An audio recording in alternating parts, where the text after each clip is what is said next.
বিপত্তায়নীর মতো কেউ আগে করেছে কিংবা জানে? বলছে হ্যাঁ এর আগে করেছে।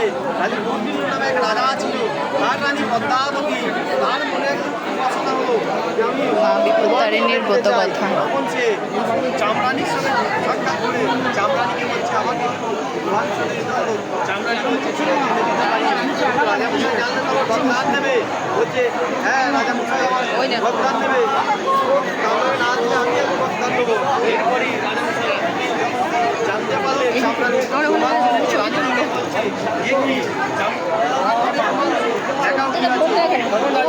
রানীকে বলছে এটা আমার ফল পুজো সামগ্রী আছে, আপনি আপনাকে দেখাচ্ছি। ঠিক আছে, এই করে দরজা বন্ধ করে মা বিপত্তায়নীকে ডাকতে লাগলে হে মা বিপত্তায়নী